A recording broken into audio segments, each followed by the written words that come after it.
తెలంగాణ రాష్ట్రంలో మరో కొత్త పార్టీ పురుడు పోసుకుంది.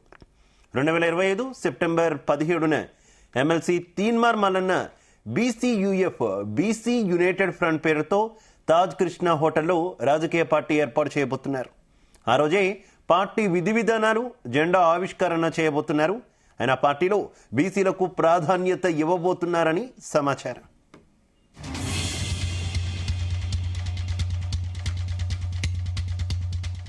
తెలంగాణ రాష్ట్రంలో మరో కొత్త పార్టీ పురుడు పోసుకోబోతోంది. కొత్త పార్టీ పెడుతున్నారు ఎమ్మెల్సీ తీన్మార్ మల్లన్న. ఇక సెప్టెంబర్ 17న ఎమ్మెల్సీ తీన్మార్ మల్లన్న బీసీయూఎఫ్ పేరుతో ఒక కొత్త పార్టీ ఏర్పాటు చేయబోతున్నట్టు తెలుస్తుంది. ఇక ఈ కొత్త పార్టీకి సంబంధించి మరింత సమాచారం మా బ్యూరో చీఫ్ నరేందర్ అందిస్తారు. నరేందర్. శివ, తీన్మార్ మల్లన్న ఎమ్మెల్సీగా ఉన్నటువంటి ఆయన కొత్త పార్టీ బీసీ పేరుతో కొత్త పార్టీ ఒకటి ప్లాన్ చేస్తున్నారు. ఇప్పటికే దీనికి సంబంధించినటువంటి విధి విధానాలు రెడీ చేస్తున్నారు. గడిచిన నెల రోజుల నుంచి గ్రౌండ్ వర్క్ ప్రిపేర్ చేసినటువంటి Teenmar Mallanna BCUF backward caste united front పేరుతో నామకరణం చేస్తున్నట్టుగా కూడా తెలుస్తోంది. ఇప్పటి వరకు కొంత సమాచారం మాత్రమే బయటకు వచ్చింది. పూర్తి వివరాలు సెప్టెంబర్ 17న ఆ పార్టీ లాంచ్ అయిన తర్వాత చెప్తారని కూడా వాళ్ళు చెప్తున్నారు. బట్ గతంలో మనం చూసాం 10-20 ఏళ్ల నుంచి 1-2 పార్టీలు బీసీల పేరుతో తూతూ మంత్రంగా బీసీల పేరుతో పార్టీలు పెట్టినప్పటికీ కూడా ఎవరు కూడా పెద్ద నేతలు, ప్రజాప్రతినిధులు ఎవరు కూడా పెట్టిన వాళ్ళు లేకపోవడం, ప్రజల్లోకి విస్తృత స్థాయిలో తీసుకెళ్లలేకపోవడం, వివిధ కారణాల వల్ల బీసీల పేరుతో కాన్సెప్ట్ పేరుతో వచ్చినటువంటి ఏ పార్టీ కూడా నిలవలేకపోయింది. ఎంఐఎంఈలుగా ఉన్నటువంటి వాళ్ళు కూడా పార్టీలు పెట్టి మూసేసుకున్నటువంటి నేపథ్యం కూడా మనం చూసాం. కానీ తీన్మార్ మల్లన్నకు ఒక చరిత్ర ఉంది. తీన్మార్ మల్లన్న ఒక అంచెలంచెలుగా ఒక 10 ఏళ్ల నుంచి ఆయన మీడియా నుంచి ఎదిగినటువంటి ఆయనే.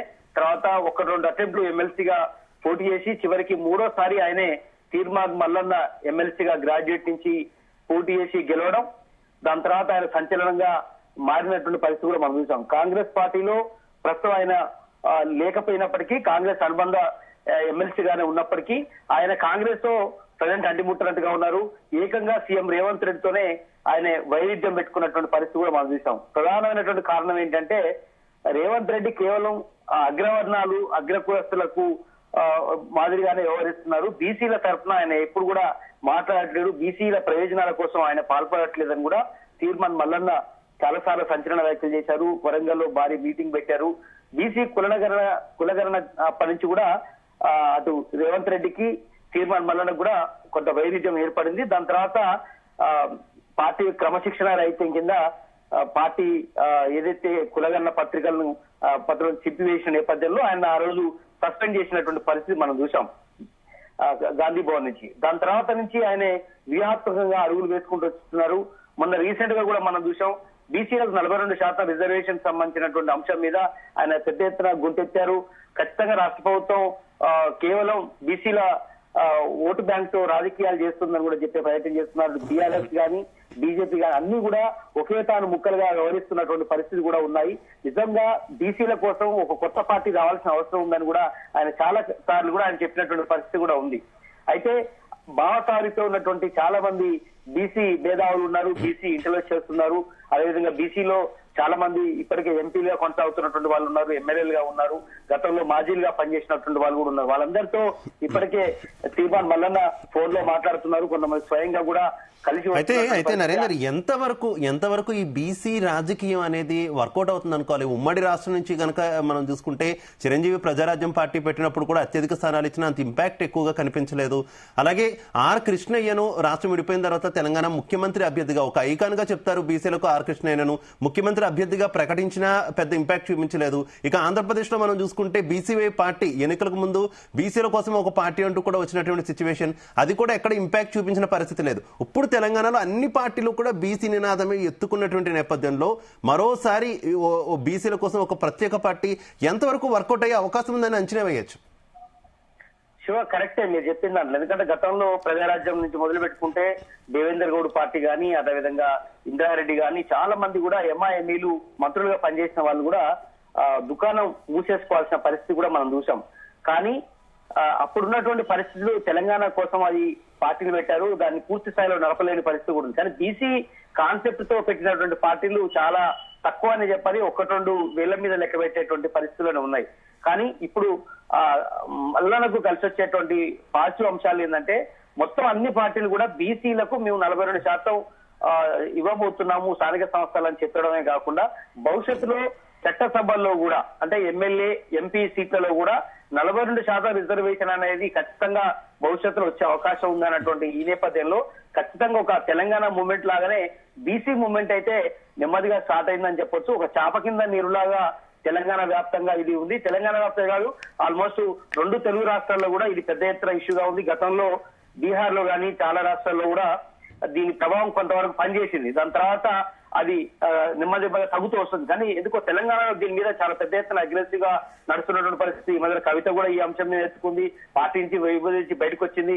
ఆమె బీసీ పేరుతో కొత్త పార్టీ పెట్టాలన్నటువంటి ఆలోచన, మహిళా సాధికారత పేరుతో ఇట్లాంటి ఆమెకు ఆర్థికంగా అన్ని రకాలుగా ఉంది. కానీ ఆమె కూడా పార్టీ పెట్టాలన్నటువంటి ఈ పరిస్థితిలో ఇంకా అనౌన్స్ చేయలేని పరిస్థితి ఉంది. కానీ తీర్మాన్ మల్లన్న ఒక అడుగు ముందుకేసి ప్రస్తుతం ఉన్నటువంటి పరిస్థితుల్లో ఆయన బీసీ కావడం ఒక ఎత్తు అయితే అదే సమయంలో ఆయన ఎమ్మెల్సీగా ఉన్నారు, సిట్టింగ్ ఎమ్మెల్సీగా ఉన్నారు. అదే సమయంలో ఖచ్చితంగా ఇప్పుడు ఒక మూవ్మెంట్ కూడా నడుస్తున్నటువంటి నేపథ్యంలో ఖచ్చితంగా కొంత అడ్వాంటేజ్ అయ్యే అవకాశం ఉందని కూడా చెప్తున్నారు. ఇప్పటికే మీరు విన్నట్టుగా ఆర్ కృష్ణయ్య కూడా దాదాపు 40 ఏళ్ల నుంచి ఉస్మానియా యూనివర్సిటీ నుంచి దాని తర్వాత ఆయన ఎన్నో రకాలైనటువంటి ఉన్నది. దాని తర్వాత ఎమ్మెల్యేగా చేశారు. దాని తర్వాత ఇప్పుడు రాజ్యసభ సభ్యుడిగా ఉన్నారు. జాజుల శ్రీనివాస్ గౌడ్ ఉన్నారు. ఇట్లా చాలా మంది పార్టీలు పెట్టాలన్నటువంటి ఆలోచన చేసినప్పుడు కూడా ఎవరు కూడా చేయలేని, సాహసం చేయలేని పరిస్థితి ఉంది. కానీ తీర్మాన్ మల్లన్న కొంత ఏది చేసినా కొంత అగ్రెసివ్ గా చేస్తున్నటువంటి పరిస్థితి కూడా మనం చూసాం. అనుకున్నది సాధించే ప్రయత్నం కొంతవరకు ఉన్నది. ఆయనకు అన్ని రకాలుగా బయట సపోర్ట్ చేసే వాళ్ళు కూడా కొంత కలిసి వచ్చే అవకాశం ఉంది. కానీ భవిష్యత్తునే కాలమే నిర్ణయిస్తుంది ఎంతవరకు సక్సెస్ ఏందనే. కానీ ఇప్పుడైతే పార్టీ రేపు తెలంగాణ లో ఏ రకమైనటువంటి ప్రభావం చూపుతుందో మనం ముందే చెప్పలేకపోయినప్పుడు కూడా సెప్టెంబర్ 15 నాడు విధి విధానాలు, అదేవిధంగా బీసీఈఎఫ్ లక్ష్యాలు, ఎజెండా వచ్చేటువంటి వ్యక్తులు ఎవరెవరు పార్టీలో చేరుతారు, వీటన్నిటి మీద కూడా కొంత ప్రభావం చూసే అవకాశం ఉంటుంది. అదేవిధంగా సెప్టెంబర్ 17 కూడా ఆయన ఎంచుకోవడం అనేది కూడా కొంత మనం చాలా ఇంట్రెస్టింగ్ గా ఉంది. ఎందుకంటే తెలంగాణ విమోచనంగా చెప్పుకునే కానీ తెలంగాణ విద్రోహ దినం చెప్పుకున్నటువంటి ఆ రోజు నాడు ఖచ్చితంగా కూడా తెలంగాణ ఖచ్చితంగా అది ఒక ఇంపార్టెంట్ డే కాబట్టి ఖచ్చితంగా ఆ రోజునే ఒక పార్టీ అనౌన్స్ అనేది ఆయన ప్లాన్ చేసుకుంటున్న నేపథ్యం.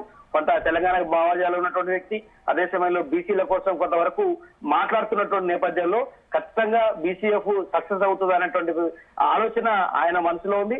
బట్ చాలా మంది కూడా ఒక కొత్త పార్టీ రావాల్సిన అవసరం ఉందని కూడా మేధావులు, అదేవిధంగా చిరంజీవి లాంటి వాళ్ళు కావచ్చు, చాలా మంది మాజీ ఐఏఎస్ గా పనిచేసినటువంటి వ్యక్తి కానీ చాలా మంది కూడా కొంతమంది ఇప్పటికే ఆయన కలిశారు, ఇప్పటికే ఆయనతో టచ్ లో ఉన్నట్టుగా తెలుస్తుంది. బట్ చూడాలి ఆ రోజు ఆయనతో పాటు ఇతర పార్టీల నుంచి ఎవరైనా బీఆర్ఎస్ నుంచి కానీ, కాంగ్రెస్ నుంచి కానీ, అదే బీజేపీ నుంచి ఎవరైనా వచ్చి మరి కలుస్తారా లేదా చూడాల్సిన అవసరం ఉంది. బట్ అంతిమంగా మాత్రం పార్టీ పెట్టడం ఖాయం అనేది తెలిసిపోయింది. చాలా కాలంగా ఒక బీసీ పార్టీ రాబోతుంది అన్నటువంటి చర్చకు ఫుల్ స్టాప్ బడ్జెట్ గా మనం చూడాలి. మొత్తానికి ఒక కొత్త పార్టీ పురుడు పోసుకోవాల్సిన పరిస్థితి అయితే ఏర్పడింది. సెప్టెంబర్ 15 నాడు మనకు ఒక స్పష్టత వచ్చే అవకాశం ఉంది. ఆయన లక్ష్యాలు ఏమి ఉండబోతున్నాయి, ఎలా రేపు స్థానిక సంస్థల ఎన్నికలు కూడా రాబోతున్నాయి. ఎందుకంటే సర్పంచ్ ఎన్నికలు, ఎంపీటీసీ వాటిలో ముందుగానే ఆయన ఎలక్షన్స్ లో కూడా వెళ్లాలన్నటువంటి ఆలోచనతోనే ముందుగానే పార్టీ అనౌన్స్ చేస్తున్నట్టు కూడా తెలుస్తుంది. బట్ అంతిమంగా మాత్రం ఆయన ఒక స్టెప్ తీసుకోవడం అనేది ఖచ్చితంగా బీసీ మేధావుల్ని ఆలోచింపజేసే విధంగా మనకు అర్థం చేసుకోవాలి.